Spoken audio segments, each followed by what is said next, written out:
होगा ईरान, और ईरान का किसी भी बातचीत में शामिल होने से इनकार कर दिया गया है। ये बड़ी खबर है जिस बीच ये सामने आ रही है। ईरान ने किसी भी बातचीत में शामिल होने से इनकार कर दिया है।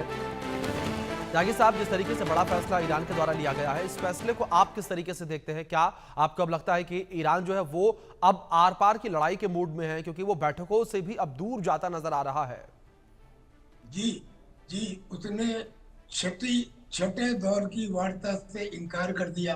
जी उसने ये भी कह दिया कि अब इस युद्ध में नो लिमिट्स, यानी कि कोई सीमा नहीं है। जी उसने ये भी कह दिया कि अब हम अपनी सेनाओं को खुली छूट देते हैं। जी ये सब बातें ईरान ने कह दी। लेकिन सवाल ये है, ये तो दिखाई दे गया कि ईरान अब कंप्रोमाइज के मूड में नहीं है, लड़ाई लड़ेगा।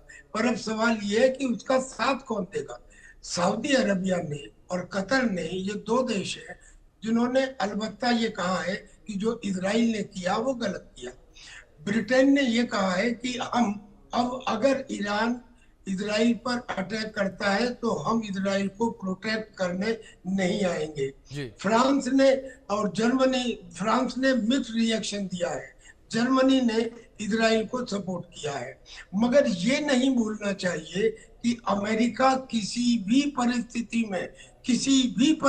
में इजराइल को छोड़ ही नहीं सकता, क्योंकि अमेरिका की मिडिल ईस्ट में पहचान ही इजराइल की वजह से है। और वैसे तो अब अमेरिका गाजा में भी एक अपना रिसोर्ट बनाना चाहता है, जिसके लिए अमेरिका का काम इजराइल कर रहा है। लिहाजा अब न केवल इजराइल की ताकत होगी, अगर ईरान इस तरह से बिहेव करता है कि मैं वार्ता में शामिल नहीं होगा, और वो अटैक करता है और सीरियस अटैक करता है, तो अमेरिका बीच में आना तय है। और अगर आना तय है तो जो ईरान केवल इजराइल को टैकल नहीं कर पा रहा, वो इजराइल और अमेरिका को कैसे टैकल कर पाएगा। यानी कि ये अपने पैर पे कुल्हाड़ी मारना है। ईरान के पास ताकत नहीं है।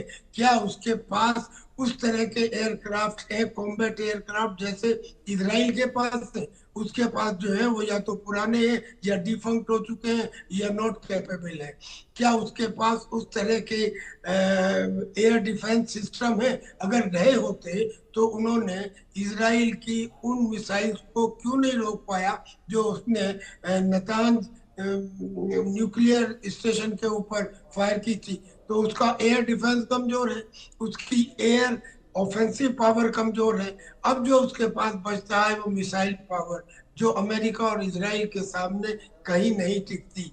लिहाजा ये सेल्फ इन्फ्लिक्टेड इंजरी साबित होगा अगर ईरान इस तरह का एक्शन लेता है। इससे जी पहले भी जब भी ईरान की कोई रेड लाइन क्रॉस होती है या वो दुश्मन के खिलाफ ऑल आउट युद्ध का ऐलान करता है, तो वो उस मस्जिद के ऊपर लाल झंडा लहरा देता है। पहली बार ये लहराया गया जब सुलेमानी की हत्या की गई जी थी। उसके बाद में दो दफा और लहराया जा चुका है। जी अब उसने फिर दोबारा से लाल झंडा उस मस्जिद पर लगा दिया है। अगर एक बार हो तो समझ में आता है, जो चार बार हो और चार बार होने के बाद कुछ रिजल्ट ना आए हो, जी तो कोरा ये समझा जाएगा कि ये धमकी है, ये प्रेशर दिखाने की कोशिश है। होना हवाना कुछ नहीं है। मुझे लगता है या तो ये माफी मांग लेंगे या ये सरेंडर कर देंगे। चलिए ठीक है सर। मैं रुक करूंगा आज आपका, लेकिन इस बीच एक बड़ी खबर सामने आ रही है, जहां टॉप कमांडरों की हत्या के बाद ईरान भड़क गया है। शैतानी इजराइल को सजा जरूर देंगे।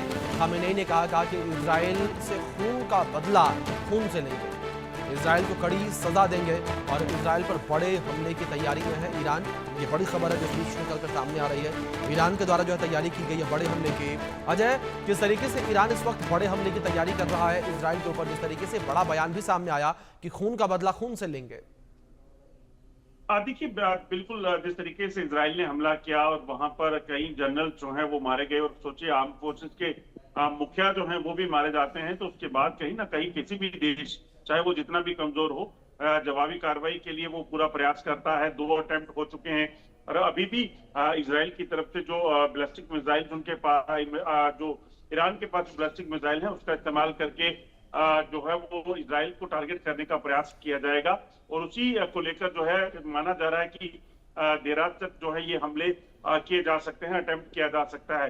मगर सबसे बड़ी चुनौती वही है कि सीरिया और इराक को पार करके दूसरी जगह पहुंचना और वहां पर जाकर अटैक करना, वो कितना ज्यादा संभव हो पाएगा, कैसे संभव हो पाएगा, उस चीज को देखना है। क्योंकि 700 किलोमीटर से ज्यादा की दूरी जो है वो बनती है इजराइल की एरियल डिस्टेंस जो है।